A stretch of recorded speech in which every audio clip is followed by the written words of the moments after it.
여러분 안녕하십니까? 12월 5일 금요일 KTV 대한뉴스 시작합니다.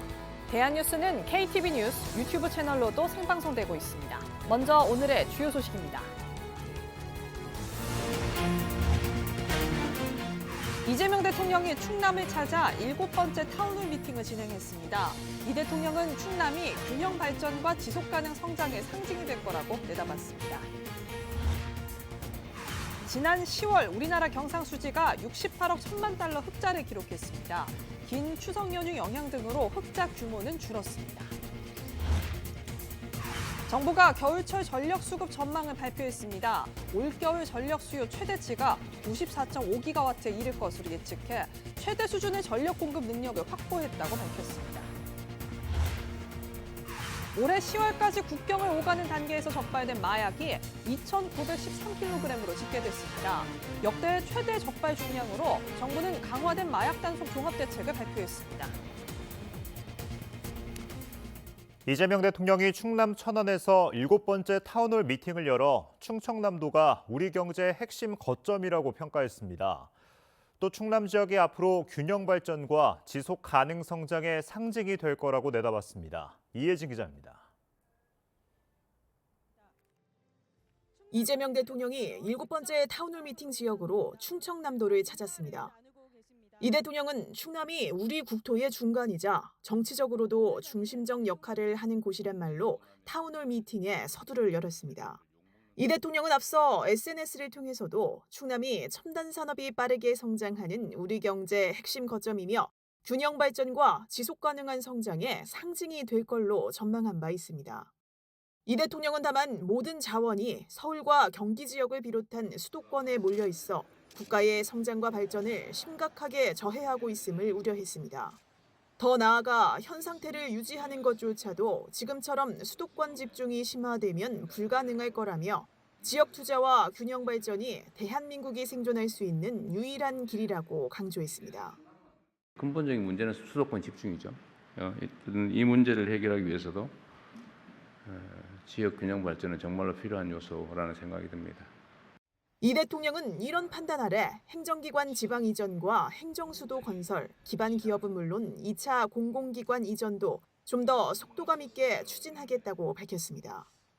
지역 균형 발전을 위한 전략으론 성장의 거점 육성에 방점을 찍었습니다. 지방으로 작게 쪼개진 상태에선 경쟁력 확보가 어렵기 때문입니다. 수도권 1극을 벗어나 중부권과 충청권, 광주, 전남 등 5극, 강원과 전북, 제주 특별자치도는 3특으로 해서 5극 3특 체제를 완성하자는 구상입니다. 이 대통령은 이런 방향성 아래 충청권은 세종과 대전 충남 연합이 진척되고 있어 바람직하다고 평가했습니다. 아울러 충청권 행정연합은 계속 추진해 나가면서 대전 충남을 모범적으로 통합해보면 좋겠다는 바람을 전하기도 했습니다. KTV 이혜진입니다. 이재명 대통령이 손정희 일본 소프트뱅크 회장과 만나 한일 간 인공지능 협력의 가교 역할을 당부했습니다. 이 대통령은 인공지능을 누구나 기본 인프라처럼 누리는 사회를 만들겠다고 강조했습니다. 김유리 기자입니다. 10개월 만에 한국을 찾은 손정희 일본 소프트뱅크 그룹 회장. 이재명 대통령은 용산 대통령실에서 손 회장을 반갑게 맞이하며 악수를 나눴습니다. 이 대통령은 이전에도 손 회장의 좋은 제안으로 대한민국 경제 발전과 국가 발전에 큰 도움이 됐다며 인공지능과 관련해 대한민국이 세계 3대 강국을 지향하며 많은 노력을 기울이고 있는데 좋은 제안과 조언을 부탁드린다고 말했습니다. 이어 한미 통상 협상 과정에서 많은 조언과 도움을 준 것에 대해서도 감사의 뜻을 전했습니다. 이 대통령은 인공지능을 상하수도나 도로처럼 기본 인프라로 누리는 사회를 만들겠다고 밝혔습니다. 그러면서 한일 간의 인공지능 분야에 관한 협력이 매우 중요하다고 생각한다고 강조했습니다. 한일 간의 협력, 인공지능 분야에 관한 협력이 매우 중요하다고 생각하고 거기서 우리 손 회장께서 일종의 가교 역할 이런 것들을 좀 해주셨으면 하는 바람도 가지고 있습니다. 손 회장은 이날 ASI, 즉 초인공지능을 핵심 화두로 꺼냈습니다. 초인공지능은 인간의 두뇌보다 10,000배 더 뛰어난 인공지능을 의미하는데 AI를 통제하는 것에서 벗어나 조화롭게 살아가는 방법을 고민해야 한다고 강조했습니다. So instead of we think we can control them, we can teach them, we can manage them, we have to start to harmonize. We have to start to synchronize. We have to start to respect. 한편 이 대통령은 손 회장과 함께 영국의 반도체 설계 업체인 르네아스 암 대표도 접견했습니다. 산업통상자원부와 암은 이 자리를 계기로 양해각서를 체결하고 워킹그룹을 형성해 암스쿨을 설립할 예정입니다. 이를 통해 글로벌 최고 수준의 반도체 설계 인력 1,400여 명을 양성할 계획으로 시스템 반도체 분야를 강화할 귀중한 자산이 될 것이라고 대통령실은 밝혔습니다. KTV 김유리입니다. 이재명 대통령이 다음 주부터 세종과 서울, 부산을 순회하며 부처별 업무 보고를 받습니다. 대통령실은 19부 5처, 18청 7위원회 등 공공기관 228곳이 업무 보고 대상이며 업무 연관성이 큰 유관 기관도 포함된다고 밝혔습니다. 업무 보고는 각 기관이 정부 출범 후 6개월간 주요 성과와 보완점, 향후 중점 추진 과제를 발제하고 참석자들이 자유 토의하는 형식으로 진행됩니다. 모든 업무 보고는 보완이 필요한 외교와 안보 분야를 제외하고 KTV와 유튜브를 통해 생중계됩니다. 3천만 명이 넘는 쿠팡 가입자들의 개인정보가 유출되면서 탈퇴 행렬이 이어지고 있습니다. 자세한 소식 취재기자 연결해서 알아보겠습니다. 네, 김찬규 기자, 쿠팡 탈퇴 과정이 생각보다 까다롭다고요? 네, 그렇습니다. 이 대규모 개인정보 유출 사태로 쿠팡 계정 탈퇴 수요가 느는 분위기인데요. 가입은 모바일로 순식간에 할 수 있지만 탈퇴는 PC 버전에서만 가능합니다. 회원 탈퇴 페이지가 찾기 어려운 위치에 숨어 있는 데다 7단계에 거친 복잡한 절차를 따라야 합니다. 개인정보 수정과 비밀번호 입력, 이용 내역 확인에 이어 설문조사까지 거쳐야 하는 건데요. 방송미디어통신위원회는 쿠팡의 이런 복잡한 탈퇴 절차가 이용자의 해지권을 제한하는 행위인지 사실조사에 착수했습니다. 위법 행위가 확인되면 과징금과 시정명령 부과 등 엄정 조치한다는 계획입니다. 네, 곧 과징금 부과 수순을 밟지 않을까 싶은데요. 이 과징금 규모는 얼마 정도로 예상되나요? 네, 현행 개인정보보호법을 살펴보면 과징금 부과 기준은 최근 3년 평균 매출의 3%까지입니다. 쿠팡의 최근 3년간 평균 매출액은 33조 원 정도로 알려져 있는데 단순 계산해보면 최대 1조 원 정도의 과징금이 부과될 수 있습니다. 다만 실제 과징금이 이런 산술적 상한에 가까운 수준으로 부과된 선례는 드뭅니다. 역대 최고 과징금을 받은 SK텔레콤 해킹 사태를 살펴보면요. 최대 3천억 원대 과징금이 부과될 가능성이 제기됐지만 실제 부과액은 그보다 낮은 1,347억 9천만 원이었습니다. 정부는 엄중 처분을 예고한 바 있어 쿠팡의 과징금 수위에 관심이 모이는데요. 관련 발언 듣고 이어가겠습니다. 법 위반 여부에 대해서 신속하고 면밀한 조사를 거쳐 위반 사항을 확인할 시 사고 책임에 상응하는 엄중한 제재 처분을 내릴 예정입니다. 징벌적 과징금 도입 목소리도 커지고 있는데 정부도 제도 보완이 필요하다고 보고 있습니다. 개인정보위는 중대하거나 반복적인 사고에 대한 이 징벌적 과징금과 실질적인 피해 구제가 가능한 손해배상에 대한 제도 개선책을 신속히 마련할 계획이라고 밝혔습니다. 지금까지 정부 서울청사에서 KTV 김찬규입니다. 한국의 수출과 수입을 비교한 월간 경상수지가 10월 들어 규모는 줄었지만 흑자를 기록했습니다. 추석 연휴가 끼어 있어 조업 일수가 줄어든 영향인데 연간 누적 흑자는 최대치를 경신했습니다. 신국진 기자입니다. 한국은행이 발표한 10월 국제수지 잠정 통계 결과 경상수지는 68억 1천만 달러 흑자를 기록했습니다. 9월보다 49% 줄어든 규모로 긴 추석 연휴로 조업 일수가 크게 감소한 영향입니다. 하지만 흑자 기조는 여전히 이어지고 있습니다. 올해 1월부터 10월까지 누적 경상수지 흑자는 895억 8천만 달러로 11월과 12월 더 개선될 전망입니다. 경상수지 흑자 규모가 전월보다 축소되었지만 11월부터는 명절 효과가 사라지고 사상 최대 실적을 기록한 반도체 수출을 중심으로 상당한 무역 흑자를 보이고 있는 만큼 경상수지 흑자 규모도 100억 달러 이상의 높은 수준을 회복할 것으로 전망됩니다. 상품별로 보면 상품 수지는 78억 2천만 달러 흑자입니다. 수출은 반도체와 선박이 각각 25.2%, 135.8% 증가하며 전체 수출을 끌어올린 반면 가전제품과 자동차 부품은 두 자릿수 감소를 기록했습니다. 또 미국과 EU, 일본으로의 수출도 크게 줄었습니다. 수입은 1.5% 감소했습니다. 소비재는 늘었지만 원자재와 자본재 수입이 줄며 전체 감소로 이어졌습니다. 서비스 수지는 37억 5천만 달러 적자로 나타났습니다. 추석 연휴로 출국자 수가 늘었고 반도체 장비용 소프트웨어 사용료 등 컴퓨터 서비스 지급이 증가하며 적자폭이 확대됐습니다. 본원 소득 수지는 배당을 중심으로 29억 4천만 달러 흑자, 이전 소득 수지는 소폭 적자를 기록했습니다. 금융계정에서는 순자산이 68억 1천만 달러 증가했습니다. 증권 투자가 두드러졌는데 내국인의 해외 주식 투자가 한 달 사이 180억 4천만 달러, 전월 대비 2배 이상 증가했습니다. 외국인의 국내 투자도 주식을 중심으로 52억 달러 증가했습니다. KTV 신국진입니다. 정부가 각국의 자원 무기화에 대응해 핵심 자원 확보에 더욱 힘을 쏟기로 했습니다. 버려진 자원을 다시 쓰는 재자원화 비율을 높이고 석유 비축에도 나섭니다. 조태영 기자입니다. 우크라이나 전쟁 장기화 등 지정학 갈등과 중국과 같은 핵심 자원 보유국의 자원 무기화 추세가 심화되고 있습니다. 원유, 천연가스 등 주요 핵심 자원을 수입에 의존 중인 우리나라에는 리스크로 작용합니다. 정부가 상시화된 공급망 위기 대응을 위해 자원안보협의회를 출범시켰습니다. 자원안보 관련 정책을 심의하는 협의체로 산업통상부 장관을 위원장으로, 관계부처 차관을 위원으로 합니다. 민관 전문가로 구성된 자원안보 자문단을 보좌기구로 운영하며 핵심 자원별 분과를 운영합니다.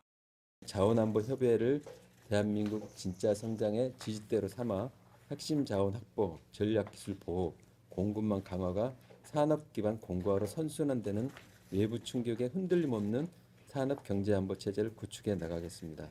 첫 회의에서는 자원안보 위기 조기경보 체계 운용 방안이 논의됐습니다.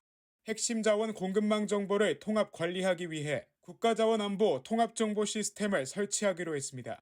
또 위기 사전 예방을 목표로 자원안보 위기 대응 역량 종합평가를 5년마다 실시할 계획입니다. 민관 합동 위기 대응 체계도 마련하기로 했습니다. 자원 분야 주요 기업을 핵심 공급기관, 핵심 수요기관으로 지정해 수급 차질, 가격 급변 등 이상 징후를 정부에 보고하도록 하는 겁니다. 또 정부는 해외 자원 개발 프로젝트를 확대하겠다고 밝혔습니다. 진출 국가와 기업 재무 상황을 고려한 맞춤형 정책 패키지를 설계하고 기업의 투자 리스크 분담을 위해 융자, 공급망 안정화 기금 등 공적 지원을 강화할 예정입니다. 아울러 외부 충격 대비를 위해 2030년까지 재자원화율 20%를 목표합니다. 재자원화 기업 투자 지원을 늘리고 원료 수입 규제도 개선할 방침입니다. 내년부터 2030년까지는 제5차 석유 비축 계획이 추진됩니다. 이 기간 정부는 250만 배럴의 석유를 추가 확보할 계획입니다. KTV 조태영입니다.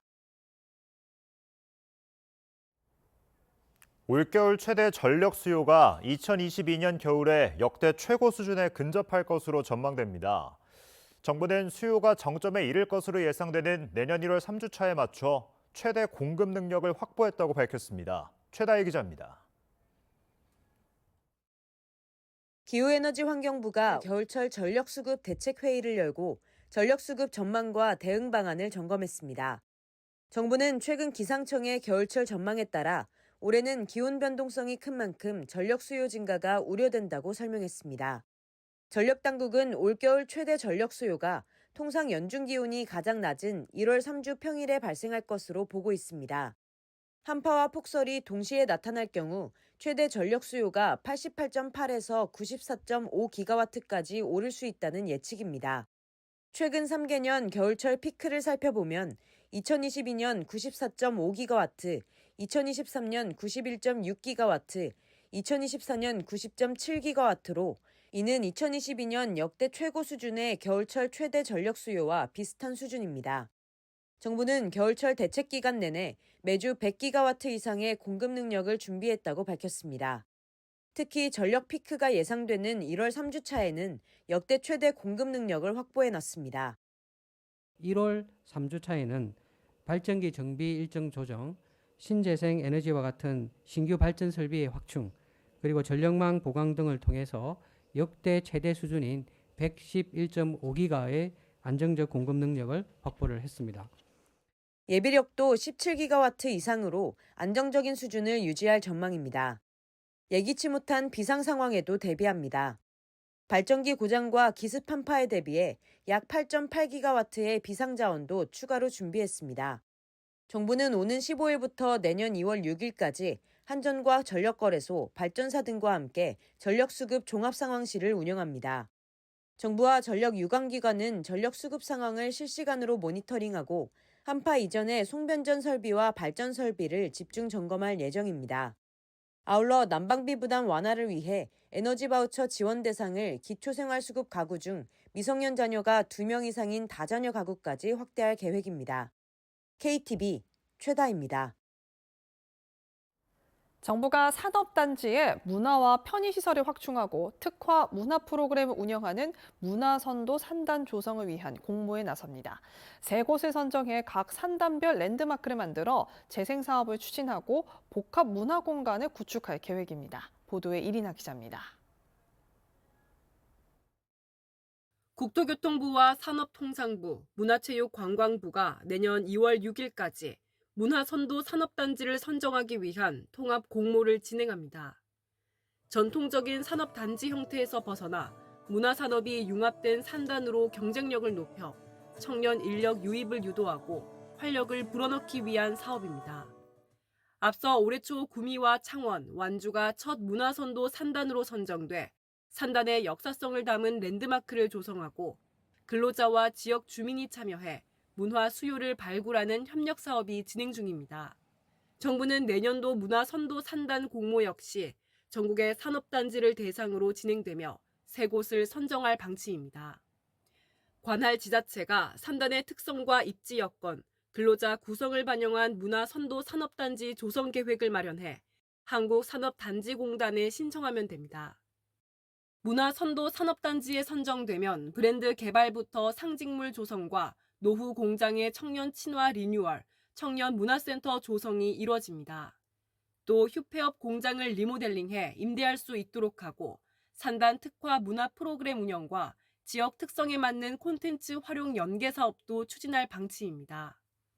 청년이 다시 찾고 또 일하고 싶은 공간으로 변화시키기 위한 열쇠 중에 하나가 문화라고 저희가 주목을 했고 산업단지의 문화를 접목하기 위한 범정부적인 노력에 지자체별 신청 이후에는 각 부처에서 추천한 전문가로 구성된 평가위원회에서 서면 평가와 현장 실사, 발표 심사를 거쳐 3곳이 선정됩니다. 이후 전문기관의 컨설팅으로 세부 사업계획을 보완한 뒤 내년 4월 협약을 체결할 예정입니다. 정부는 문화선도산단 조성 사업을 통해 기존의 산업단지가 단순히 생산 공간을 넘어 문화가 있는 지속 가능한 공간이자 지역의 거점으로 거듭날 수 있도록 적극 지원해 나간다는 계획입니다. KTV 이리나입니다. 올해 10월까지 국경을 오가는 단계에서 적발된 마약이 2,913kg으로 집계됐습니다. 역대 최대 적발 중량인데요. 정부가 마약 청정국 지위 회복을 위해 마약 단속 종합 대책을 발표했습니다. 윤현석 기자의 보도입니다. 어느새 국민의 일상을 위협하는 민생범죄가 된 마약범죄. 적발된 마약 건수도 매년 늘어나고 있습니다. 올해 10월 기준 국경 단계에서 마약을 적발한 건수는 1,032건. 중량은 역대 최대 적발량인 2,913kg에 달합니다. 지난해 같은 기간과 비교해 적발 건수는 45%, 적발 중량은 384%가 늘었습니다. 수법도 갈수록 진화하고 있습니다. 예전엔 몸이나 전자기기에 가루나 알약을 숨겨 들어왔다면 최근엔 액상 형태의 마약을 이렇게 화장품이나 기름으로 위장해 들어오는 수법이 늘어나고 있습니다. 정부가 마약 청정국 지위 회복을 위해 강도 높은 종합대책을 마련했습니다. 관세청은 기존 5개국에 더해 마약 밀수 우범도가 급증하고 있는 캄보디아와 라오스, 캐나다, 독일, 프랑스 등 총 10개국으로 합동작전을 확대, 마약판 코리안 데스크 구축에 나섭니다. 최근 초고가 범죄 이슈가 있는 캄보디아와는 추가 협력을 진행합니다. 내년 1월에는 한 캄보디아 관세청장 회의를 개최하여 마약 등 초고가 범죄에 대응한 방안을 강구하도록 하겠습니다. 단속 정보 체계도 강화합니다. 국내 기관, 민간과 정보 공조를 확대하고 마약 정보를 통합 관리하는 마약정보센터를 신설합니다. 공항 검색을 강화해 마약 은닉 의심자에 대해서는 위험 물품이 발견되지 않더라도 우선 신체 검색을 할 수 있도록 법 개정을 추진합니다. 우범 항공편의 경우 착륙 후 검사를 기존 인천공항 제1터미널에서 전체 터미널로 확대합니다. 조직과 인력, 장비, 시스템 등 단속 인프라도 개선합니다. 통관검사 시스템을 마약검사 전담 시스템으로 개선하고 마약 반입 가능성이 있는 모든 공항만에 밀리미터파 검색기 등 탐색 장비와 엑스레이 동시구현 시스템을 확대합니다. 이 밖에도 외부 전문가로 구성된 마약밀수 국경단속 전략위원회를 출범, 정기적으로 단속 현황을 공유하고 정책, 제도 개선도 추진합니다. KTV 윤현석입니다. 올해 마지막 한우 할인 행사가 시작됐습니다. 전국 온오프라인 매장에서 일요일까지 진행되는데요. 연말 저렴한 한우를 부담 없이 즐겨보시면 어떨까요? 최유경 기자입니다. 마트 정육 코너에서 소비자들이 한우 제품을 꼼꼼히 살핍니다. 가격표를 보더니 부위별로 담습니다. 할인 기간을 맞아 평소보다 넉넉하게 장바구니를 채웁니다. 오늘 애기 퇴원해가지고 소고기 먹이려고 소고기 사러 왔어요. 아무래도 조금 할인하면 사는 게 많아지겠죠. 저도 사러 왔고. 11월 축산물 소비자 물가는 전년 같은 기간보다 5.3% 올랐습니다. 전체 소비자 물가 상승률 2.4%의 2배를 웃도는 수준입니다. 소비자 부담을 줄이기 위해 정부가 올해 마지막 한우 할인 행사를 실시하고 있습니다.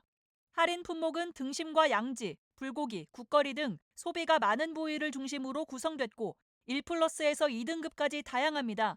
판매가는 1등급 100g 기준으로 등심 8,540원, 양지 4,120원, 나머지 부위의 경우 3,000원 이하입니다. 연말 장바구니 물가 부담이 적지 않은데요. 이번 할인 행사를 활용하면 한우를 부위별로 10에서 30% 저렴하게 구매할 수 있습니다. 7일까지 이어지는 이번 행사는 전국 온오프라인 유통업체 28곳에서 실시됩니다. 롯데마트와 홈플러스 이마트 등 대형마트와 탑마트와 농협 하나로마트가 참여했습니다. SSG와 배달의 민족 비마켓, 지마켓 옥션, 카카오 등 주요 온라인몰에서도 진행됩니다. 다만 업체별로 할인 품목과 기간이 다릅니다. 자세한 정보는 한우 자조금 또는 전국 한우협회 누리집에서 확인할 수 있습니다. KTV 최유경입니다.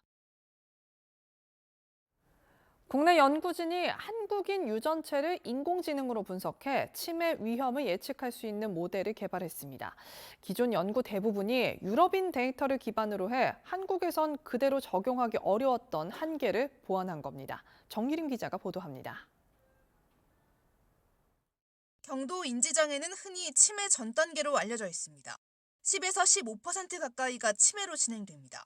경도 인지장애가 없는 노인의 경우 매년 1~2%만 치매로 진행되는 것과 비교해 매우 높은 수치입니다. 따라서 미리 관리하고 예방하는 게 매우 중요합니다. 이런 가운데 질병관리청 국립보건연구원 연구진이 한국인 유전체 기반으로 경도 인지장애 환자의 치매 전환을 예측하는 모델을 개발했습니다. 한국인 치매 코호트인 만성뇌혈관 질환 바이오뱅크 컨소시엄 참여자 674명의 임상 및 유전체 정보를 활용해 6종의 AI 알고리즘을 비교 분석한 겁니다. 기존 연구 대부분은 유럽인 데이터를 기반으로 해 한국인에게 그대로 적용하기는 어려웠습니다. 분석 결과 연구진은 한국인 맞춤형 치매 예측 모델 3종을 도출했습니다. 정확도는 최대 88%, 국제적으로도 높은 수준입니다. 참여자 중 일부는 2년 동안 추적 관찰하여 치매로 진행된 사례와 비교한 결과 일부 참여자의 경우는 최대 100%까지 치매 전환을 정확하게 예측하는 것으로 나타났습니다. 이로써 인공지능 기반 예측 모델의 임상적 활용 가능성도 확인되었습니다. 한국인에게 적합한 치매 위험 조기 예측의 길을 제시한 이번 연구는 국제학술지인 알츠하이머병 연구 및 치료 1월호에 실렸습니다. 이번 연구는 향후 맞춤형 치매 조기 진단과 예방 전략 수립에 중요한 근거가 될 것으로 기대됩니다. KTV 정유리입니다. 치과 진료비와 관련한 소비자 분쟁이 해마다 크게 늘고 있습니다. 소비자원은 환자들에게 치료 전 의원으로부터 치료비 계획서를 받을 것을 당부했습니다. 임보라 기자입니다. 임플란트 치료 비용으로 치과 의원에 85만 원을 결제한 한 소비자. 치료 시작 전 환불을 요청했지만 의원 측은 할인 금액이 아닌 정가 192만 원의 10%를 위약금으로 요구했습니다.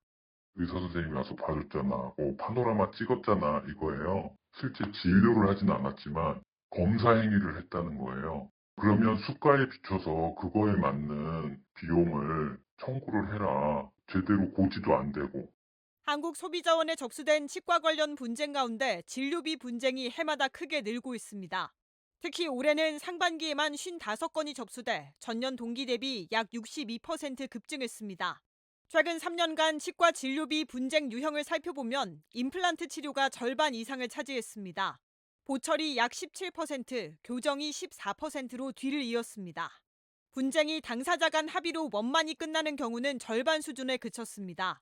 분쟁 과정에서 근거가 될 치료 비용 계획서가 제공된 경우는 40%에 못 미쳤습니다. 소비자원은 원만한 분쟁 해결을 위해 사전에 의원으로부터 반드시 치료 비용 계획서를 받을 것을 당부했습니다. 특히 계획서에는 치료 단계별 비용과 추가 비용 발생 조건 등이 기재돼야 합니다. 치료 계획이 변경될 경우 바뀐 계획서를 다시 받을 것을 권고했습니다. 진료비 또한 전액 선납보다 치료 과정에 따라 분납할 필요가 있습니다. 당사자 간 분쟁 해결이 어렵다면 소비자 상담센터 국번 없이 1372를 통해 도움을 받을 수 있습니다. KTV 임보라입니다. 수도권을 중심으로 폭설이 쏟아졌습니다. 영하권 추위에 눈이 내리면서 빙판으로 변한 곳이 많은데요. 낙상 위험이 커지는 만큼 주의가 필요합니다. 신경훈 기자입니다. 겨울 시작부터 요란한 첫눈이 쏟아졌습니다. 초겨울 한파까지 기승을 부리면서 밤새 내린 눈이 길에 얼어붙어 빙판으로 변했습니다. 추운 날씨로 근육과 관절이 경직된 데다 두꺼운 옷 때문에 민첩성이 떨어져 미끄러지거나 넘어지는 낙상 위험이 커질 수 있습니다. 특히 고령층이나 골다공증 환자의 경우 낙상이 골절로 이어질 수 있어 각별히 주의해야 합니다. 이게 뼈가 약해진 상태에서 가벼운 외상 후에 뼈가 부러지고 나면 척추, 엉덩이뼈, 손목 같은 부위에 골절이 발생할 수 있고 극심한 통증까지 이어질 수 있습니다. 낙상을 예방하기 위해선 외출할 때 굽이 닫고 미끄럼 방지 밑창이 있는 신발을 선택하는 게 좋습니다. 걸을 때는 보폭을 좁히고 걷는 속도도 줄여야 합니다. 또 경사지거나 불규칙한 지면 계단은 피하고 가급적 평지를 걷는 게 도움이 됩니다. 걸을 때 주머니에 손을 넣는 것은 금물입니다. 넘어질 때 몸을 지탱하기 어려워 큰 부상으로 이어질 수 있는 만큼 피해야 합니다. KTV 신경은입니다. 김진아 외교부 2차관은 주한 미국 대사관 내에 새롭게 설치된 한국 투자기업 전담 창구, 이른바 키트데스크를 방문해 케빈 킴 주한 미국 대사관 대리와 한미 상용 방문 및 비자 워킹그룹의 올해 성과와 향후 계획을 점검했습니다. 전담 창구는 국무부와 상무부, 국토안보부 등 여러 부처 공무원이 협업하는 방식으로 운영되며 비자 발급 상담과 미국 투자에 대한 전반적인 문의에 대응하고 지원하는 역할을 수행하게 됩니다. 외교부는 향후 대미 투자와 관련해 파견되는 인력의 비원 비자 신규 발급 시 주성란의 미국 체류 자격과 참여 프로젝트를 명기하기로 미국 측과 합의하는 등 성과를 도출했다고 설명했습니다. 진영승 합참의장이 서울의 지상과 공중을 수호하는 1방공여단, 3미사일 방어여단, 1경비단 예하 부대를 각각 방문해 작전 태세를 점검하고 장병들을 격려했다고 합동참모본부가 밝혔습니다. 진 의장은 1방공여단 예하 방공진지와 3미사일 방어여단 예하 포대를 차례로 찾아 메가시티 수도 서울의 시민 안전을 보장하기 위해 어떠한 영공의 위협도 대응할 수 있는 전방위 대비 태세를 공고히 유지해달라고 강조했습니다. 이어 1경비단 이하 경비대대를 방문해 도심지 내 국가 주요 시설이 밀집돼 있는 특정 경비지구의 특성을 고려해 다양한 위협에 선제적이고 탄력적으로 대응할 수 있도록 능동적인 작전 태세를 유지하라고 지시했습니다. 문화체육관광부가 세종대왕의 업적을 기리고 한국 문화의 창조적 발전을 장려하기 위한 세종문화상 포상 후보자를 추천받는다고 밝혔습니다. 지난 1982년 제정된 세종문화상은 한국어와 한글, 문화예술과 인문과학 등 4개 부문에서 업적을 쌓은 사람을 선정해 대통령 표창과 상금 2,500만 원을 수여합니다. 개인과 기관, 단체 누구나 오는 15일부터 한 달 동안 전자공문과 전자등기 우편 등을 통해 후보자를 추천할 수 있습니다. 세종문화상은 내년 5월 15일 629돌 세종대왕 나신날 기념행사에서 수여됩니다.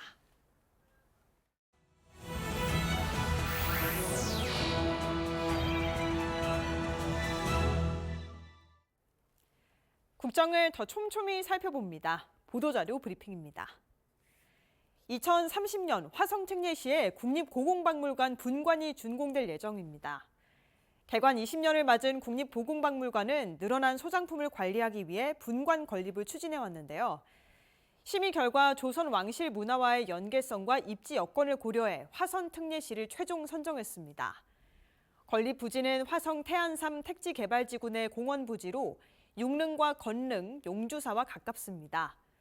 국가유산청과 화성시, 한국토지주택공사는 MOU를 맺고 분관 건립 부지를 유산청에 무상 귀속하기로 했습니다. 유산청은 이번 협약으로 경기 남부권 최초의 국립박물관 건립이 가시화됐다고 강조했습니다. 해외 직구로 전기방석 구입할 계획이었다면 주목하시기 바랍니다.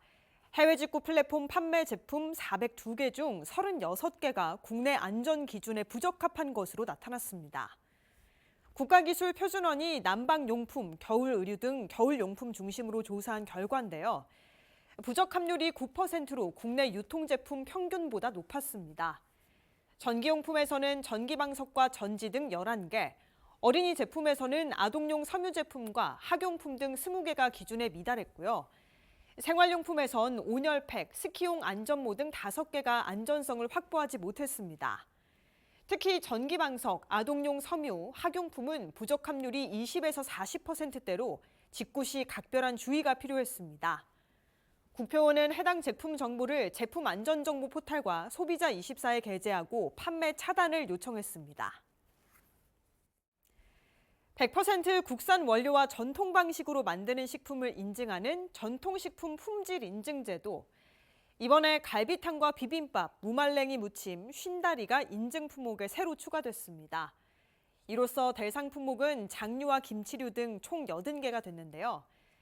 특히 제주 전통 발효 음료 쉰다리는 보존과 계승 필요성이 인정돼 이번에 품목 추가에 포함됐습니다. 인증받은 제품은 학교 급식에 납품할 수 있는데요. 이달 기준 414개 업체가 705개 품목에 대한 품질 인증을 취득했습니다. 실제 인증업체 주요 납품처도 학교 급식이 20.2%로 가장 높은 비중을 차지하는 것으로 조사됐습니다. 전통식품 대상 품목은 국립농산물품질관리원 누리집에서 확인할 수 있습니다. 소년원의 과밀 수용은 고질적인 문제로 지적되어 왔는데요. 올해 전국 11개 소년원 시설에 수용된 인원은 1,500여 명으로 수용 정원인 1,310명보다 많습니다. 이런 과밀 수용이 해결될 길이 열렸습니다. 법무부는 내년 정부 예산에 소년원 시설을 확충할 수 있는 운영 예산이 반영됐다고 밝혔습니다. 이를 통해 내년 초 수도권 여성소년 분류심사원 조기 개청, 중부권 여성소년원 신설, 안양소년원 재건축을 차질 없이 추진할 방침입니다. 2031년 이후 소년원을 14개로 확대하고 수용 정원을 1,760명으로 확충하겠다는 계획도 세웠습니다. 법무부는 확보된 예산을 동력으로 소년원 평균 수용률을 약 90% 수준까지 낮추겠다고 밝혔습니다. 지금까지 보도자료 브리핑이었습니다.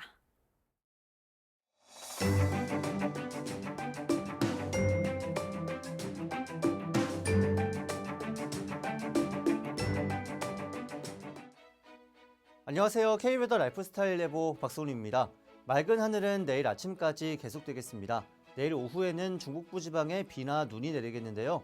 수도권과 강원 영서 남부, 충남 북부에는 내일 낮 동안 5mm 미만의 비가 내리겠고요. 경기 북부와 강원 영서 북부, 강원 산간에는 1cm 내외의 눈이 내리기도 하겠습니다. 이번 주말은 포근하겠습니다. 서울의 내일 아침 기온은 영하 2도로 조금 춥겠지만 오늘 아침보다는 5도 높겠고요. 내일 낮 기온은 영상 7도까지 오르겠습니다. 일요일인 모레 아침은 영상 2도, 한낮에는 11도까지 올라 온화하겠습니다. 다음은 자세한 지역별 내일 날씨입니다. 중부지방 맑다가 아침부터 차차 흐려져 저녁까지 비나 눈이 내리겠습니다. 서울, 수원 영하 2도, 춘천은 영하 6도로 아침을 시작해서요. 낮에는 서울 7도, 대전 8도, 청주 10도 보이겠습니다. 남부지방은 대체로 구름만 많겠습니다. 아침 기온은 광주 영하 2도, 부산 1도고요. 낮 기온 전주 11도, 부산 12도로 포근하겠습니다. 동해안 지방의 하늘에는 구름 많겠습니다. 한낮 최고 기온은 10도에서 11도입니다. 전해상 구름 많겠고요. 서해에서 비가 내리겠습니다. 물결은 동해상 매우 높게 일겠습니다. 일요일 강원 영서에 비나 눈이 내리겠고요. 다음 주는 맑게 시작해서 점차 구름 많아지겠습니다. 날씨였습니다. 추운 겨울 주말 나들이 어디로 갈까 고민이시죠? 요즘 온천이 2030 사이에서도 인기가 많다고 합니다. 추위로 굳어진 근육을 풀고 혈액순환도 촉진시켜 건강에 도움이 된다고 하는데요. 몸과 마음의 긴장을 풀러 온천 나들이 다녀오시면 좋을 것 같습니다. KTV 대한뉴스, 오늘 저희가 준비한 소식은 여기까지입니다. 시청해주신 여러분 고맙습니다.